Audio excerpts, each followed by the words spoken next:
Hi everyone, स्वागत है मेरा आपके आज दोबारा से फ़ोन में। आज जो हम चैप्टर करने वाले हैं ना, इसमें ये समझेंगे। देखो कि 500 साल पहले ना हमारे कंट्री में आलू ही नहीं था, टमाटर मिर्च वगैरह ये थे ही नहीं। ये अमेरिका से बाद में आए थे। तो आप ये सोचिए, देखो कि जो हमारा खाना था बिना आलू के बनता कैसे था। हम लोग काली मिर्च यूज़ करते थे, टमाटर नहीं थे।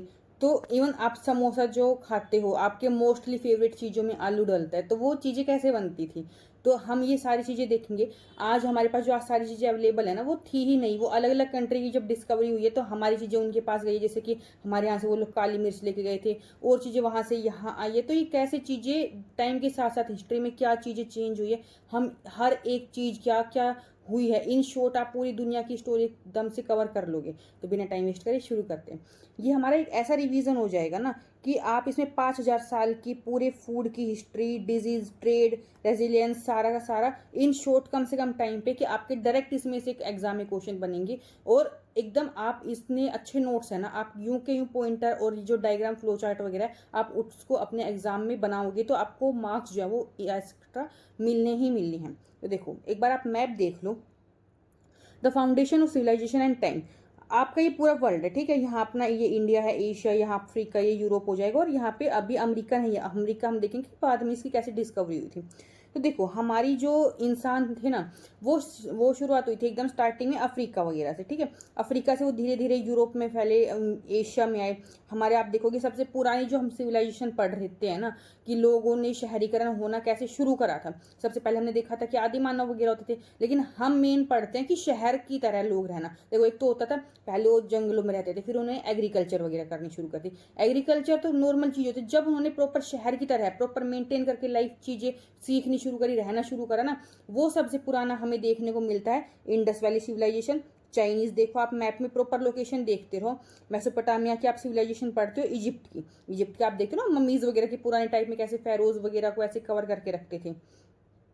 इंडस की आपने सिविलाइजेशन सुन रखी होगी कि कितनी प्रॉपर तरीके से नालियां वगैरह, इतना अच्छा पानी आने जाने का सिस्टम इतना प्रॉपर बना रखा था ना, कि आज के टाइम पे हम नहीं बना सकते, ना ही मेंटेन कर सकते हैं। तो आप इनका एक बार टाइम पीरियड देखो कि कौन कौन सी चीजें किस किस कौन सी पहले थी बाद में थी, और ये एक मतलब अप्रोक्स पास आसपास की ही टाइम की चीजें। इनमें इवन एक जगह से दूसरी जगह हम क्या करते थे, बिजनेस भी करते थे, व्यापार भी करते थे, सामान यहाँ से वहां जाता था। आप ये पूछोगे कि हमें पता कैसे चला कि ये लोग एक दूसरे के साथ बिजनेस कर रहे हैं, सामान खरीद रहे हैं, बेच रहे हैं।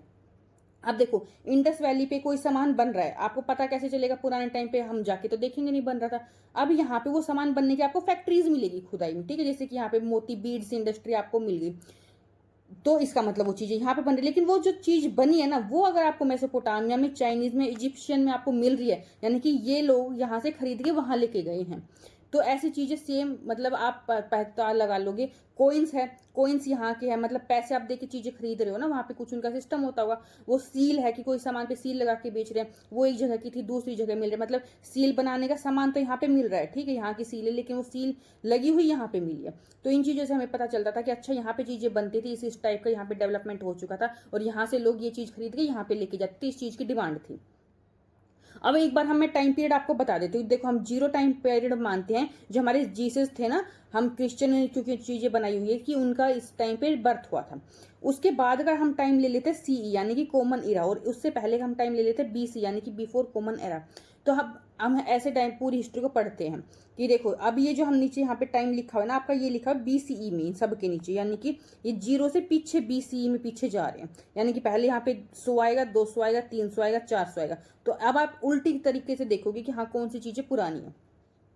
उसके बाद जो आज मेरी चल रही है, जैसे कि 2026-27 या हम सीई में आ गए। तो ऐसे हम पूरा टाइम पीरियड पढ़ते हैं कि कितनी पुरानी ये बातें, आप देख लो। अब आप 2026 में यहाँ से जीरो से सुन लो, गिन लो 2026, और इससे पुराना आप चले जाओ, ये देखो 2600 पीछे, इतने साल पुरानी बात हो रही है ये। अब हम आगे चलते कि करके सारी चीजें कवर करेंगे। आप मैप देख लो, टाइम पीरियड समझ में आ गया। अब पूरी दुनिया में हमारा कैसे क्या हुआ था वो हम चीजें देखेंगे। देखो why did early humans travel. तो हमने देख लिया कि हाँ लोग इधर से उधर जाते थे, लेकिन मेन जो लोग थे पुराने टाइम के, वो ट्रेवल ही क्यों कर रहे थे। एक तो पहला पॉइंट आ जाएगा, ये डायरेक्ट आपका क्वेश्चन बन सकता है, नॉलेज। नॉलेज के लिए, कि वो पुरानी चीजों को पढ़ने के लिए, जैसे कि आपके बड़े बड़े हमारे लर्निंग सेंटर होते थे, नालंदा हो गया, यूनिवर्सिटी इन बिहार और तक्षशिला हो गई। अपॉर्चुनिटी के लिए देखो लोग सिंपल सी बात है बिजनेस करते थे। हमारे यहाँ से जो काली मिर्च और कॉटन वगैरह यहाँ से ले जाके सस्ती और वहाँ पे बहुत महंगा फायदा वो लोग उठाते थे। बेटर लैंड के लिए, नई मार्केट के लिए, रिलीजन के लिए, कई लोग जैसे कि कहीं हम आज के टाइम पे हम लोग देखते हैं ना कि मंदिर वगैरह जा रहे हैं कि हमें अच्छा यहाँ मथुरा जाना है, मेरे को तो ये वाले धाम जाना है, वहाँ जाना है। तो जैसे कि हज के लिए मिक्का जा रहे हैं, मदीना जा रहे हैं, बुद्धिस्ट मोंक इन ईस्ट में आ रहे हैं एस्केप, या फिर कहीं पे बहुत ज़्यादा खराब कंडीशन हो गई है, वहाँ का किंग बेकार हो गया कि मतलब इतनी मारकाट होने लग गई है, तो लोग वहाँ से अपनी जान बचाने के लिए छोड़ के जा रहे हैं। जैसे कि जो वर्ल्ड वॉर के टाइम पे जो ज्यूइश थे वहाँ से वो भाग गए थे निकलने के लिए। सिंपल सी बात है, एक लोग अगर वहाँ जीतेंगे तो जो हार गए उनको वहाँ से छोड़ के भागना पड़ता था। तो ये सारी चीज़ें होती थी, तो इसकी वजह से वो एक जगह से दूसरी जगह जाते थे। और दूसरी जगह आदमी जाएगा तो अपने थॉट्स, अपनी थिंकिंग, अपनी सारी चीज़ें लेके जाएगा वो। और वो सिर्फ खुद को नहीं लेके जा रहे हैं, वो अपने आइडियाज, गुड्स, सामान और इवन जर्म्स भी लेके जा रहे हैं। जैसे कि आज के टाइम कोविड-19 हमारे चाइना से आया था, तो उस टाइम पे हम पूरी स्टोरी देखेंगे कैसे सिर्फ एक आलू की वजह से इतने लाखों करोड़ों लोग मर गए थे। हम ये पूरी एक स्टोरी देखेंगे कि एक तो हमें आलू, देखो हमारे यहाँ तो सिर्फ 500 साल पहले आया और क्या हिस्ट्री में उसने तबाही मचाई थी। अब हम देखते हैं अपना, ये आ गए हैं देखो, the silk route A two way street. अभी हमने जो मैंने चाइनीज सिविलाइजेशन देखी थी, चाइनीज से यूरोप में जो एक रास्ता था जहां से पूरी सिल्क जाती थी ना, उसको हमने दे दिया था सिल्क रूट। कि वहां पे प्रॉपर आपको टैक्स वगैरह देना पड़ता था कि आप सामान लेके जा रहे हो, क्योंकि प्रोटेक्शन देते थे लोग कि आपको कोई लूटे नहीं, चोर वगैरह, तो हम आपको प्रोटेक्शन देंगे, आप हमें बदले में टैक्स दोगे। तो क्या चीजें आ रही थी, देखो यूरोप से चाइना में कुछ चीज जा रही थी, कुछ जा रही थी। तो इधर से देखो चाय, पेपर, क्लोथ वगैरह आ रहे थे, जा रहे थे। इधर से बदले में इनको क्या मिल रहा था, सिंपल सी बात है, उस टाइम पे करेंसी से ज्यादा इंपॉर्टेंट सोना चांदी में चीजें खरीदते थे कि चांदी सोने के मिल रहा है उनको। देखो सिल्क इतना फेमस क्यों हुआ, यूरोप में इंडस्ट्रियलाइजेशन आया था कि बहुत अमीर लोग हो गए थे, उनको ही होता कि हमें अमीर अमीर मतलब महंगे महंगे शौक पूरे करने हैं। तो जब सिल्क ऐसी चीज थी कि आप मतलब ऐसे इतना सॉफ्ट कपड़ा होता है ना, तो लोगों ने क्या कहा, देखो देखो हमारे पास तो सिल्क है, इतना सॉफ्ट कपड़ा, तुम ये क्या कपड़े पहन रहे हो ऐसे, ये देखो क्या मस्त चीज है, इतनी पतली से, इतनी सॉफ्ट है, इतनी सिल्की सी है, इतनी शाइनी है। तो उनको हुआ कि हमें भी ये चीजें चाहिए, तो उनको शौक था कि हम सिल्क के कपड़े पहनेंगे, हम रिच लोग हैं। तो और सिल्क नॉर्मल क्या सोचते थे, इन्होंने कोशिश भी करी कि जैसे और खेती होती है कॉटन वगैरह ऐसी सिल्क उगती होगी, उन्होंने बहुत कोशिश भी करी पता लगाने की, लेकिन ये जो टेक्नोलॉजी थी सिर्फ चाइनीज के पास थी कि सिल्क क्या होती है, कीड़ों से बनती है, आपने देखा होगा। तो उन्होंने पूछा भी कि आप कैसे बनाओ, चाइनीज का नहीं नहीं हम आपको नहीं बताएंगे सिल्क कैसे बनती है, आप हमें अपना सोना चांदी पैसे दो, हम आपको सिल्क बना के बेचेंगे। तो ये उनका एक तरह से उस टाइम पे बहुत बिजनेस काफी ईयर्स तक चला था कि वहीं से ही आप सिल्क लेके जाते थे, बहुत एक ट्रेंडिंग चीज बन गई थी कि हम तो सिल्क के कपड़े पहनते हैं, हम तो रिच लोग हैं। फिर देखो the Columbian exchange, how food travel. अब हम देखते हैं जो खाना, इवन खाना कैसे ट्रेवल हुआ है। लोगों ने सोचा, देखो आपने जब पूरा वर्ल्ड का आप गोल मैप देखते हो ग्लोब पे, यहाँ पे आपका यूरोप होता है, यहाँ आपका अमेरिका होता है, यहाँ एशिया, यहाँ अफ्रीका। इन्होंने सोचा कि धरती तो गोल है, इस टाइम तक इन्हें पता चल गया था अगर मैं यहाँ से निकलूंगा और धरती पे गोल गोल घूम के क्या है वापिस एशिया पे दोबारा इंडिया पे आ सकता हूँ मैं, ठीक है। इनको उस टाइम पे अमेरिका का नहीं पता था कि अमेरिका भी चीज होती है, तो ये निकल गए ऐसे सीधे सीधे कि मैं ऐसे घूम के वापिस गोल के आ जाऊंगा, इंडिया में आ जाऊंगा। लेकिन इनको तो अमेरिका नहीं पता, बीच में पहुंच गए अमेरिका पे, ठीक है। अमेरिका पे पहुंचे, इन्होंने कहा कि अरे आप तो इंडियंस हो, उन्होंने कहा नहीं हम इंडियंस नहीं है। देखो अब ढूंढने तो निकले थे वो इंडिया, लेकिन उनको मिल गया है कौन, अमेरिका। और वहां पे जब वो गए तो उनको नई नई बहुत सारे अलग अलग टाइप के एनिमल्स, प्लांट देखने को मिले। वहां पे उनको फर्स्ट टाइम आलू, टमाटर, प्याज, ये मिर्च वगैरह जो है ये सब देखने को मिली। तो अब उनको गए थे तो वो देखो इंडिया बिजनेस के लिए थे, लेकिन अब ये क्या करेंगे, ये चीजें ला के ही उन्होंने यहाँ पे बेची कि अब हमें तो फायदा हो गया, नई नई चीजें वो लेके आए कि नई चीजें की आइडियाज ट्रेवल थ्रू। चाइना की जैसे नूडल थे वो आज के क्या है जो फेमस पास्ता बन चुके हैं। तो ये चीजें हमने सारी देखनी है। लेकिन अब हम देखते हैं डार्क साइड ऑफ पोटैटो कि ठीक है बहुत फायदा हुआ, मतलब एक टाइम पे ना पहले क्या होता था, लोग जो है नॉन वेजिटेरियन चीजें खाते, वो वेज खाते थे चीजें। देखो सबसे पहले क्या, पोटैटो का एक बहुत ज्यादा बूम हो गया कि वो सबसे सस्ता भी है, चीप है, उसमें न्यूट्रिशन भी और आराम से वो ग्रो भी हो जाता था। तो लोग क्या कर रहे हैं, आयरलैंड में बहुत ज्यादा आलू ही आलू खाने लग गए हैं। तो इससे क्या हो गया, जो पुअर क्लास का खाना बन गया ये, तो उन्होंने हर जगह बहुत ज्यादा पोटैटो ही पोटैटो उगा रखे थे पूरी की पूरी जमीन में। लेकिन एकदम से क्या हुआ कि पूरी की पूरी एक बीमारी फैल गई आलू में, तो वो पूरा का पूरी उनकी फसल जो है खराब हो गई। अब और तो उन्होंने कुछ उगा नहीं रखा था और कोई ऑप्शन भी नहीं था। तो इससे क्या हो गया, पूरी की पूरी जो उनकी फूड सप्लाई थी ना खत्म हो गई। इससे बहुत सारे लोग जो है ना उनकी डेथ हो गई थी। यानी nation relies on a single imported variable biological glitch cause mass starvation. तो एक अगर ये हमने इस टाइम पे सीखा कि अगर देश सिर्फ एक चीज पे डिपेंड है ना, तो उससे क्या हो सकता है कि पूरी की पूरी जनता भूखी मर सकती है। फिर हम देखते हैं कॉन्क्वेस्ट बाय जर्म्स, देखो अमेरिकन पे ये क्या हुआ था, सिंपल सी बात है, अब हम रह रहे, देखो हमें क्या है, नॉर्मली हर चीज की आदत है। जैसे आपने कोविड में भी सुना होगा ना कि जो गांव वाले लोग हैं उनको कोरोना का इतना कम असर हुआ है, शहर वाले जो एकदम बहुत अंदर ही अंदर रहते हैं उनके ऊपर ज्यादा असर हुआ था, क्योंकि उनको ऐसे आदत नहीं थी कोविड वगैरह वायरस वगैरह की। तो देखो यूरोप में तो वायरस है, वो लड़ रहे हैं, उनको आदत है उन चीजों की, तो जानबूझ के वो ऐसे वायरस वाले लोगों को वहां ले जाके छोड़ दिया अमेरिका में। तो अमेरिका के जो नॉर्मल लोग थे उनको तो वायरस से कोई मतलब ही नहीं है, पहले उनसे वायरस का पता ही नहीं है, तो उससे क्या हो गया, वो लोग ऐसे उनकी इम्यूनिटी जीरो है, वो लोग बहुत ज्यादा मर गए। तो स्मॉल पॉक्स जो होती है ना, उसमें बहुत ज्यादा बॉडी पे ऐसे दाने दाने हो जाते हैं, उससे लोगों को ही डेथ हो जाती है, बहुत ज्यादा सर्वाइव कर पाते, लेकिन मतलब जिसके पास इम्यूनिटी है या डेवलप कर रखी है वो लोग ही। तो उन्होंने जानबूझ के जिसके पास स्मॉल, जिसको ये बीमारी होती है वो लोग वहां पे छोड़ दिए, वो उनको हो गए और वो उससे लड़ नहीं पाए और उनकी बहुत ज्यादा डेथ हो गई। और फिर क्या हो गई, उनकी जाके जो मर गए लोग तो उनकी जमीन हड़प ली, वहां से सोना और चांदी निकाल लिया। और एक मीथ होता है कि यहाँ पे एक एल डोराडो एक जगह है, मतलब ऐसी जगह जहां से आप खूब सारा खजाना निकाल लो। और फिर क्या करा, जो बच गए लोग उनको क्या कर दिया, अपने गुलाम, एक तरह से स्लेव, अपने नौकर बना लिए कि आप चलो हमारे कॉटन और जो शुगर प्लांटेशन है वहां पे जाके मजदूरी करो, काम करो। तो ये चीजें कर देते उस टाइम पे यूरोपियन, समझ गए। अब हम देखते हैं 19th सेंचुरी में द वर्ल्ड श्रिंक्स, ये कैसे चीजें हुई, तो पूरी की पूरी जो देखो फ्लो होने लगा ट्रेड का, एक्सचेंज ऑफ गुड, मतलब cloth wheat mostly between Europe और एशिया में चीजों का इधर उधर सारा लोग खरीदने लगे, इतनी दूर दूर तक बिजनेस हो रहा है। फ्लो ऑफ लेबर, लोग माइग्रेट कर रहे हैं लोग अपना काम करने के लिए, से इंडिया श्रीलंका अफ्रीका से कॉलोनीज में काम करने के लिए जबरदस्ती लेके जाया जाता, कुछ अपनी मर्जी से भी जाते हैं लोग। कैपिटल पैसे भी इधर से उधर पूरी मूवमेंट हो रही थी।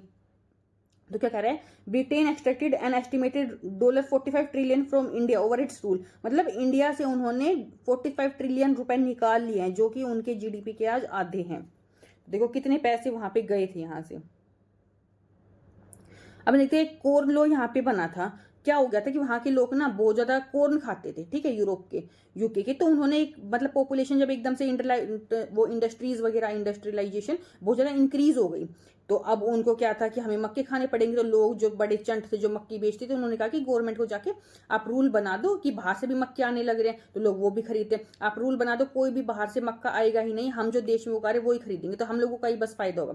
तो गवर्नमेंट ने क्या कर दिया, नो इम्पोर्ट की, कोई भी बाहर से मक्का नहीं आएगा, आप लोकल जो यहाँ पे हमारे लोग उगा रहे हैं उसी को ही आप खरीदो। अब देखो ग्रोन हो गए तो क्या हो गया, अब सिंपल सी बात है, कम मक्का मिल रहा है तो महंगा हो जाएगा। तो अब क्राइसिस आ गया, कम मक्का हो गया और महंगा हो गया कि लोगों को तो खाने को मिल ही नहीं रहा है। तो अब लोगों ने पूरी ऐसे स्ट्राइक वगैरह करी, तो लोग गवर्नमेंट को क्या करना पड़ा कि हाँ ठीक है, प्रेशर आया तो आप बैन हटा दिया कि बाहर से भी मक्का आ सकता है। अब बाहर से इतना सारा सस्ता मक्का आ गया कि जो बाहर यहाँ का लोकल मक्का था वो अब कोई खरीदेगा ही नहीं, महंगा, वो तो वेस्ट हो गया। अब जो फार्मर थे ना उन्होंने खेती करनी छोड़ दिया कि हमसे तो महंगा, जो हम मक्का उगाते हैं वो महंगा होता है, लोग हमारे यहाँ का खरीदते हैं, बाहर के कंट्री का खरीदते हैं। तो इससे एक तो डबल फायदा हुआ, इन्होंने एग्रीकल्चर करना छोड़ दिया, ये अब किस में काम करने लग गए, इंडस्ट्रीज में। तो इंडस्ट्रीज में इनका बूम आ गया कि इंडस्ट्री में डेवलपमेंट चीजें होने लग गई, इंडस्ट्रियल बूम आया, चीपर फूड और अवेलेबल फैक्ट्री वर्कर की वजह से यूके की जो इंडस्ट्रियलाइजेशन थी वो एक्सीलरेट हो गई। फिर हम एक और स्टोरी देख लेते हैं। तो पहले क्या होता था, देखो अब हमने देखा इंडस्ट्रीज आ गई, टेक्नोलॉजी बनने लग गई है, प्लस टाइम के साथ साथ जिस जिस चीज़ों की डिमांड आती जाती है, नई नई चीज़ें जो है वो इन्वेंट होती जाती है। पहले क्या होता था, ऐसे सिंपल नाव होती थी, देखो टेक्नोलॉजी नहीं है, अब देखो बाद में नई टेक्नोलॉजी की नावें आने लगी। पहले सिंपल मीट खाते थे लोग, तो ऐसे जिंदा जानवरों को पकड़ के लेके जाते थे, क्योंकि बहुत टाइम लग जाता था जाने में। मरे हुए जानवर की मीट को लेके जाएंगे वो तो सड़ जाएगी, खराब हो जाएगी, तो जिंदा जानवर को देखो, आप इस नाव में जिंदा जानवर को लेके जा पाओगे कम, लेकिन बाद में एक तो टेक्नोलॉजी आ गई, आप स्पीड में बोट में लेके जाओगे, यहाँ पे आपको फ्रोजन ऐसे फ्रिज में रख के लेके जा रहे हो मीट को, तो आपके ऐसे पहले तो फ्रिज की टेक्नोलॉजी नहीं है, अब आप ज्यादा मीट लेके जा सकते हो। तो ये चीजें होने लग गई थी। एनिमल पहले स्पेस लेते थे, वो मर जाते थे या फिर उनका वेट कम हो जाता था बड़ी जर्नी पे, और एक लग्जरी चीज होती थी। लेकिन इन्वेंशन के बाद क्या हो गया, एनिमल का आराम से एक जगह से दूसरी जगह लेके जाने लग गया, और मीट का फिर प्राइस भी क्या हो गया, कम हो गया। तो टेक्नोलॉजी ने इंप्रूव कर दी, यूरोपियन की डाइट, चीप मीट मिलने लग गई, इससे उनके वो सारी चीजें क्या होने लगी, एक्सपेंशन, स्टीमशिप, टेलीग्राफ, रेलवे, ये सब चीजों का इन्वेंशन धीरे धीरे धीरे धीरे इंक्रीज होता चला गया। अब हम देखते हैं the scramble for Africa and render paste plague. अब ये लोग क्या होते थे, अपने कंट्रीज में बैठे थे, इन्होंने जब देखो पूरा अपने देश में तो क्या हो गया, इंडस्ट्रीज बना ले, बहुत डेवलप हो गए। अब इन्होंने क्या सोचा, यार हम अपने ही यहाँ पे क्यों लड़े मरे, चलो और पूरी दुनिया में जो बेवकूफ लोग रह रहे हैं अभी बहुत पहले की तरह रह रहे हैं, हमने तो एग्रीकल्चर वगैरह छोड़ दिया, उनके ऊपर जाके कब्जा करते हैं। तो उन्होंने खुद ही बैठ के सोच लिया कि अच्छा देखो ये कंट्री तुम्हारा, इटली तुम्हारा, इंडिया तुम्हारा, मेरा ये तुम्हारा ये, तुम जाके उस पर कब्जा कर लो। तो इटली को लोग यहाँ पे आए हैं, यहाँ पे ये जो हॉर्न ऑफ अफ्रीका है यहाँ पे, कि ये लोग ये पार्ट तुम्हारा, तो आके यहाँ पे बोलते हैं अरे हम आ गए, अब हमारा इलाका है, सब कुछ हमें दे दो।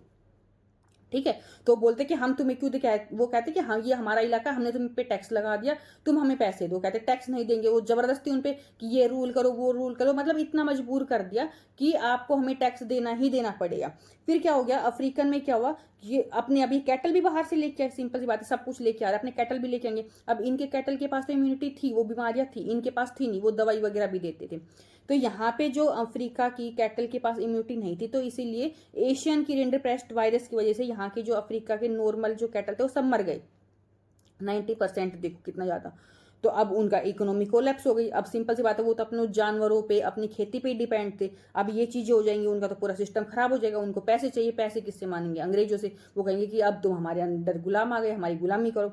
ठीक है, और उन्होंने इसके ऊपर भी टैक्स लगा दिया, अच्छा तुम्हारे जानवर मर गए, हमें टैक्स दो। तो ये चीजें हुई, और मतलब एक तरह से वो पूरे के पूरे गुलाम बन गए, सब हम उनके अंडर में चले गए थे एक टाइम पे। इतना टैक्स लगाते थे, पूरा इनहेरिटेंस लोग, कि अगर तुम्हारे जब बाप दादा की भी जमीन है तो उस पर भी हमें टैक्स दो, मतलब हर चीज पे हमें टैक्स दो। तुम्हारा वो खेती खराब हो गई, अच्छी फसल नहीं हुई, तो भी हमें टैक्स दो, क्योंकि हमें रुपए कम पड़ रहे हैं।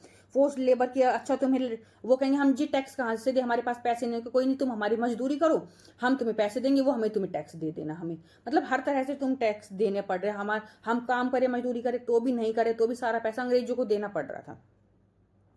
तो एक तरह से उनको जबरदस्ती माइंस में काम करना पड़ गया था, प्लांटेशन पे ऐसे जबरदस्ती घेर के रखते थे कोयले के माइंस वगैरह में, कि वो दिन रात काम करते रहे, वहां से भाग ही नहीं पाए, भाग रहे तो उनको पनिशमेंट मिल रही है। तो ये इतनी खराब हालत उस टाइम पे हो चुकी थी चीजों की। अब हम देखेंगे इन सब चीजों से हम निकलें कैसे। अभी हमने देखा कि यूरोप का डेवलपमेंट कैसे हो गया, अभी यूरोप का खुद का डेवलपमेंट करके वो बाहर के लोगों में तबाही मचा रहे, अब बाहर के लोग कैसे डेवलपमेंट करेंगे। तो हिस्ट्री में सिर्फ रटना नहीं होता, जब आप चीजों को समझ के करोगे ना, तो आपके एग्जाम में भी इंप्रूवमेंट होगी, प्लस आप अपनी लाइफ में भी इंप्रूव कर पाओगे ना। आपसे कोई जनरली किसी टॉपिक पे बात कर रहा है, आप उसका जवाब दे पा रहे हो। एक अच्छा इंसान बनना जरूरी है, ये नहीं है कि मेरे को टॉपर बनना है, आपको टॉपर एग्जाम ही नहीं, अपनी लाइफ में बनना होता है। फिर आता है लेबर ट्रैप, कि देखो उन्होंने क्या बोला था, जैसे आज के टाइम पे हमें शौक होता है कि हम दूसरे कंट्रीज में जाएंगे, तो उनको भी क्या था कि ठीक है हम आपको दूसरे कंट्रीज में लेके जाएंगे। तो क्या अंग्रेज डील करते थे कि हम आपको दूसरे कंट्री में लेके जा रहे हैं, आपका हम अपना पैसा लगाएंगे, लेके जा रहे शिप से, आपका खाना वगैरह करेंगे, बदले में आपको 5 साल तक मेरा क्या करना पड़ेगा, मजदूर बन के रहना पड़ेगा, और हम आपको जैसे ट्रैवल और खाने के पैसे दे रहे हैं। और फिर इंडियन जा क्यों रहे थे, क्योंकि उनको हाई रेंट की वजह से, गरीबी की वजह से वहां के फॉरेस्ट कट गए थे, मतलब उनको मजदूरी थी कि उनको वहां से कहीं कुछ ना कुछ खाने कमाने के लिए जाना पड़ रहा था। और वहां पे आप जाके फिर वो यहाँ से खुश होकर जा रहे कि अच्छा हम अच्छी जगह जा रहे, काम कर रहे, वहां पे इतनी extremely harsh inhuman living condition होती थी कि आपको 18-18 घंटे मजदूरी करनी पड़ रही है फ्री में, और मतलब आपकी पैसे काट ले जा रहे। एक तो मतलब आपको इतना पैसे ही कम मिल रहे, अगर आपने सही काम नहीं करा, कुछ भी ऐसे फालतू के ऐसे कुछ भी लगा देंगे कि आपने ये नहीं करा वो नहीं करा, आपका पैसा काट लेंगे। जीरो लीगल राइट है, अगर आपके जो वहां पे मालिक है उसने मार दिया, आपके साथ कुछ भी कर दिया, तो आप केस ही नहीं कर सकते, आपके राइट ही नहीं है। और अगर आप भागने की कोशिश करते हो तो आपको जेल में बंद कर देंगे, आपके साथ और ज्यादा आपको सजा वगैरह दी जाएगी। तो एक तरह से इतनी मतलब स्लेवरी बढ़ गई थी ना, कि मतलब हद से ज्यादा चीजें हो गई थी। फिर हम देखते हैं कल्चरल फ्यूजन और ग्लोबल एंटरप्रेन्योर। फिर ये चीजें मतलब कल्चर एक जगह से दूसरी जगह कैसे गया, सिंपल सी बात है, देखो माइग्रेंट जब एक जगह से दूसरी जगह जा रहे हैं तो अपना कल्चर लेके जाएंगे नई लैंड पे। इस्लामिक जैसे कि हम एग्जांपल देख रहे हैं, मुहर्रम, मुहर्रम ना अलग अलग सिया सुन्नी का अलग अलग मुहर्रम होता है, कि कोई एक दुख मना रहा है मुहर्रम पे, कोई अलग तरीके से मना रहा है। तो ये वहां पे गए तो उनको देखा कि वाइब्रेंट हो से कार्निवल एक तरह से ट्राइडेंट में मनाया जा रहा था, तो मतलब एक तरह से मतलब अच्छे से बनाने लगे। तो चीज हो गई जैसे कि रस्तफरान का मूवमेंट था, ये बोब मार्ले के सिंगर थे, ये चीजें ऐसे बताते थे कि अच्छा ऐसे ऐसे चीजें होती है। तो मतलब हर एक चीज, जैसे कि वीएस नाइपुल राइटर थे, शावराने ये क्रिकेटर थे, ये डिसेंडेंट है कि इनके इनके माइग्रेंट के ही। तो ये चीजें बता रखी कि कैसे ये लोग फेमस एक जगह से दूसरी जगह गए हैं, तो क्या क्या चीजें चेंज आई हैं। फिर इंडियन फाइनेंसर, देखो ये तो लोगों के साथ गलत हुआ है हमने देखा, लेकिन कुछ लोगों ने ना इसका बहुत पैसा भी कमाया है, कि ग्लोबल एग्रीकल्चर और ट्रेड पे लोग कम, इंडिया के ही फाइनेंसर आप देखोगे ना, आज के जो टाइम के बहुत बिजनेसमैन है पुराने, उन्होंने अंग्रेजों के टाइम पे उनके साथ काम करके बहुत पैसा कमाया, जैसे कि आपके शिकोपरी श्रोफ्स है, ये नोटंकी चैक्टर्स है, finance export agriculture across central और साउथ ईस्ट एशिया की क्या करते थे, एक्सपोर्ट करते थे एग्रीकल्चर को, और उससे उन्होंने पैसे बनाए। हैदराबादी जो सिंधीज थे वो क्या करते थे, ट्रेड क्या बनते थे, गोडाउन्स बनाते थे, ग्लोबल पोर्ट बनाते थे और वो यूरोप को बेचते थे और उससे पैसा आता था। अब देखो अंग्रेज जा रहे एक जगह को लूट रहे हैं, अब वो लूटा हुआ सामान कहीं तो रखेंगे ना, तो ये सिंधीज गए वहां पे उन्होंने गोडाउन बना दिया, वो कहेंगे अच्छा सामान लूट के लाओ हमारे गोडाउन में रख दो, मतलब हर जगह देखो कितना गोडाउन बना बना के अंग्रेजों से ही पैसे बना लिए उन्होंने। तो ऐसे भी बहुत लोग थे जिन्होंने अंग्रेजों से ही बहुत पैसे बनाए, अपने बहुत रिच हो गए थे। तो कुछ लोग थे ना जो नहीं चाहते थे अंग्रेज यहां से चले जाए, तो वो क्यों चाहेंगे, वो तो अपना मोटा पैसा बनाने लग रहे थे। फिर हम देखते हैं इंडिया का ट्रेड ट्रैप। देखो इंडिया की जो मान लो कॉटन थी वो $10 की थी, और वहां पे क्या मिल रही थी, $20 की यूरोप में मिल रही है कॉटन। तो लोग क्या कहेंगे कि अरे इंडिया की कॉटन सस्ती, हम वहां से खरीदते, लेकिन इन्होंने क्या करा, टैक्स लगा दिया, ठीक है, $20 का। अब इंडिया की कॉटन कितनी हो गई, $30 की, लेकिन यूके की अब भी कितनी की, 20 की। तो लोग क्या खरीदेंगे, यूके की। तो वो ऐसे चीजें करके मतलब हमें नुकसान और उनका फायदा होता रहा, ऐसे कुछ ना कुछ ट्रिक करके अपने लॉज बनाते रहते थे। तो हमारा एक्सपोर्ट जो था ना फिनिश कॉटन का, वो धीरे धीरे देखो बिल्कुल 3% पे आ गया, कि मतलब ना के बराबर एक्सपोर्ट हो रहा है। और जो ब्रिटिश की जो डिमांड थी वो धीरे धीरे 5 से 35% पे चली गई। तो जो इंडिया को जबरदस्ती क्या करना पड़ा, अपना मैन्युफैक्चर वगैरह बंद करना पड़ा और चीप सप्लाई करना पड़ा रॉ मटेरियल, ब्रिटिश फैक्ट्रीज को जबरदस्ती चीजें देनी पड़ी। फिर हम देखते हैं वर्ल्ड वॉर टाइम आ गया था, अब हमारा यहाँ पे इकोनॉमी एकदम से फ्लिप हो गया, कि अब तक यूरोप हमारा बहुत, आपने देखा होगा टॉप का कंट्री चल रहा है पूरी दुनिया में, कि जो मर्जी आ रहा है कर रहा है। तो अब देखो लड़ाई कर रहा था वर्ल्ड वॉर में यूरोप, उसके साथ और कंट्रीज में भी ग्रुप था, ठीक है, वो लोग जीत गए थे। लेकिन देखो जब लड़ाई होती है ना तो पैसों का नुकसान होता है, आपकी बहुत सारी चीजें खत्म हो जाती है। तो जो एक टाइम पे पैसे देने वाला था ना, वो पैसे देने वाला बन गया। अब पैसे देगा कौन, हमने देखा था ना अभी अमेरिका एक नई डिस्कवरी हुई थी, तो अमेरिका एक तरह से उसको कोई मतलब नहीं था किसी चीजों से, वो एक अलग कंट्री, वो अपना डेवलपमेंट प्रॉपर कर रही जा रहा है। तो अब अमेरिका ने फायदा उठाया, वो पैसे दे रहा है और यूरोप क्या है, ले रहा है। तो इसने अपना उस टाइम के बाद से अमेरिका स्ट्रोंग बनने लग गया और यूरोप जो है वो धीरे धीरे गिरने लग गया। ये जो उसकी सारी दादागिरी थी ना कि हम तुम पे कब्जा करेंगे, ये करेंगे वो करेंगे, आज कितना अच्छा सीधा साधा बन रखा है, तो वो वहां से उसकी गिरने की शुरुआत हो गई थी। देखो ब्रिटेन की इकोनॉमी क्रैश हो गई थी क्योंकि वो लड़े थे, इंडिया जापान, उन्होंने इस टाइम पे अपनी इंडस्ट्रीज बनाई, कैप्चर कर ली मार्केट, ईस्टर्न यूरोप ने, America flooded with market with wheat crushing global food prices. तो और कंट्रीज ने इस टाइम पे अपना फायदा उठा लिया था। प्लस इस टाइम पे चीजें क्या आई थी, देखो पहले एक नॉर्मल चीजें बनती थी, अब क्या है मास प्रोडक्शन होने लगे 1920s में। देखो पहले मैं एक बैठ के एक गाड़ी बना रही हूँ एक आदमी, कितना टाइम लग जाएगा। अब ये बेल्ट देख रहे हो, ये ऐसी बेल्ट बन गई कि आदमी ये कि यहाँ खड़ा है, एक आदमी यहाँ खड़ा है, यहाँ खड़ा है, इस बेल्ट के ऊपर गाड़ी चल के जाएगी। इस आदमी ने ये चीज लगा दी, फिर दूसरी गाड़ी आएगी, फिर यही चीज लगाएगा, मतलब एक अपना लेके बैठा है मशीन का, कुछ भी बुलेट पेचकस वगैरह लगाए जा रहा है। फिर ये दूसरा देखो यहाँ पे लगा रहा है, ये यहाँ पे लगा रहा है, ये पेंटर बैठा है, बस एक गाड़ी पेंट कर दी, यहीं बैठा है, दूसरी गाड़ी फिर पेंट कर दी, फिर बैठा है, फिर तीसरी गाड़ी फिर पेंट कर दी, मतलब बस यूं यूं यूं करे जा रहा है, गाड़ी अपने आप आ रही है चली जा रही है, आ रही है चली जा रही है। तो इससे क्या हो गया, चीजें वो सस्ती होने लग गई, लोगों का वो जो इंडस्ट्रीज थी ना वो और ज्यादा डेवलप होने लग गए, फास्टर प्रोडक्शन हो गया, अनस्किल्ड जो लेबर थे वो इंक्रीज हो गए, मतलब रिपीटेटिव टास्क हो गए, चीपर गुड हो गया और मास कंजप्शन चीजों का होने लग गया। जो कार प्रोडक्शन था ना वो 2 मिलियन जंप कर गया, 2 मिलियन से 5 मिलियन तक 10 साल में ही। जो हेनरी फोर्ड थी ना उसने ये फर्स्ट टाइम करा था, उन्होंने की ये गाड़ी बनाई थी लोअर कोस्ट पे, इमेंसिव प्रॉफिट बहुत ज्यादा बनाया था उन्होंने। फिर हम देखते हैं, फिर आ गया हमारा ग्रेट डिप्रेशन। देखो क्या हो गया था कि आपका जब चीजें आ गई थी, जब लड़ाई हो रही थी ना वर्ल्ड वॉर की, हमने देखा था बहुत सारी चीजें कि हमें लड़ाई में गन वगैरह भी चाहिए, बहुत सारी चीजें चाहिए, लेकिन एकदम से लड़ाई रुक गई। तो अब पहले तो हम दबा के दमादम गन्स वगैरह चीजें बना रहे, अब वो रुक गई, लोग बना रहे लेकिन अब उसको खरीदा को, तो सप्लाई तो बहुत ज्यादा चीजों की हो रही है, लेकिन अब क्या हो गया, कोई खरीद नहीं रहा है। तो अब लोगों ने पैसे ले रखे थे कि हम आपसे हाँ पैसे चुका देंगे जब हमारा सामान बिक जाएगा, तो अब वो पैसे दे नहीं पाए। तो इससे क्या हो गया, यूएस के बैंक जो थे वो क्रैश हो गए, बैंक के पास पैनिक आ गया, उनके पास कोई लोन या स्टॉप लेंडिंग उन्होंने कर दिया, फैक्ट्रीज क्लोज हो गई, मास एम्प्लॉयमेंट हो गया, मतलब लोगों के पास अब काम करने के लिए एकदम से नहीं बचा। तो देखो कुछ तो फ्रॉड हो गए और कुछ जो जेन्युइन लोग थे उनकी फैक्ट्रीज बंद हो गई। अब इसका ये हम देख रहे हैं यूएस का। अब इंडिया पे क्या फर्क पड़ा, इंडिया के भी जो एक्सपोर्ट वहां पे होते थे एग्रीकल्चर वो खत्म हो गए एकदम से। ब्रिटिश का रिस्पॉन्स क्या हुआ, वो हेल्प करने की जगह क्या हो गया, उन्होंने टैक्स बढ़ा दिए। रिजल्ट क्या हुआ, गांधी जी ने लॉन्च कर दिया 1931 में सिविल डिसओबीडियंस मूवमेंट, जो हमने पिछली क्लास में देखा था अपने। और इससे क्या हो गया, सेवर इकोनॉमिक ऑपरेशन आ गया पूरा का पूरा। फिर हम देखते हैं वर्ल्ड वॉर सेकंड के बाद, यहाँ पे 60 मिलियन डेड के बाद से कोल्ड वॉर स्टार्ट हो गई थी। तो अब देखो हमने डिसाइड कर लिया था कि देखो वर्ल्ड वॉर में हमारा बहुत नुकसान होता है, अब हम ऐसी प्लानिंग बनाई कि इसके बाद ऐसी कोई वर्ल्ड वॉर हो ही नहीं, और अगर होगी तो पूरी दुनिया ही खत्म हो जाएगी। तो इसके लिए उन्होंने क्या कर दिया, ब्रिटेन वुड 1944 में एक चीजें लेके आए कि हम क्या बनाएंगे, एक तो IMF बना, इंटरनेशनल मॉनेटरी फंड। इसका क्या, ये एक तरह से वो है, ग्रुप है एक तरह से जो काम करते हैं। फंक्शन क्या करते हैं कि हील करेंगे ट्रेड इम्बैलेंस, जो भी चीजें हो रही है कि प्रॉपर सब लोग बैलेंस होके ट्रेड करते रहे। मैनेज करेंगे सरप्लस और deficient to ensure global currency and trade remain stable, कि ट्रेड स्टेबल रह सके, कि बहुत महंगाई या सस्ती चीजें नहीं हो जाए। मतलब पहले के हमने अब तक हिस्ट्री में जो चीजें हुई है ना, वो दोबारा से रिपीट नहीं हुई, हमारा पूरी दुनिया में ऐसे इनबैलेंस चीजें नहीं हो जाए। फिर हमारा आता है वर्ल्ड बैंक, ये IBRD बना, इसका फंक्शन था फिजिकल डिस्ट्रक्शन को हील करना। इंटरनेशनल बैंक था, ये रिकंस्ट्रक्शन का काम करता है, डेवलपमेंट का करता है, प्रोवाइड करता है, लोन्स को रिबिल्ड करता है शैटर्ड यूरोपियन और जापानीज इंफ्रास्ट्रक्चर को।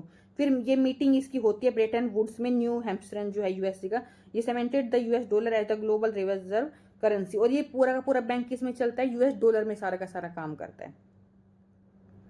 फिर हम देखते हैं अपना मास्टर सिंथेसिस 5000 ऑफ, पूरा हमने साल का पूरा फ्लो देखा क्या क्या हुआ। पहले प्री मॉडर्न था, तो जनरली मतलब स्टार्टिंग का कि वहां पे एक्सचेंज हुआ फूड का, आइडिया का, रिलीजन का, लोग एक जगह से दूसरी जगह लेके गए। फिर हमने देखा 19th सेंचुरी में टेक्नोलॉजी का एक जगह से दूसरी जगह इंप्रीज फोर्स्ड हुआ, वर्ल्ड टुगेदर काम आई, कैपिटल लेबर एक साथ मिलकर कैसे डेवलपमेंट हुआ। फिर इंटरवॉर क्राइसिस हुए कि लड़ाई की वजह से जो दिक्कतें आई पूरी की पूरी दुनिया में, एक देश के ऊपर इंपैक्ट हो रहा है दूसरे पे भी हो रहा है, डिप्रेशन वॉर टाइम आ गया। फिर उसके वर्ल्ड वॉर के बाद लोगों ने मैनेज करना शुरू करा, अलग अलग कमेटी जैसे कि वर्ल्ड बैंक, IMF वगैरह बनाए, और प्रॉपर एक आज के टाइम पे ना कोई ऐसी चीटिंग नहीं कर सकता, करने की कोशिश करता है, लेकिन फिर भी ऐसे पूरे रूल्स बन रखे हैं इंटरनेशनल कि सब लोगों को इक्वली मौका मिल सके आगे बढ़ने का, डेवलप करने का, ताकि फिर से ये चीजें हो नहीं वर्ल्ड वॉर वगैरह, और सब प्रॉपर आगे बढ़ सके।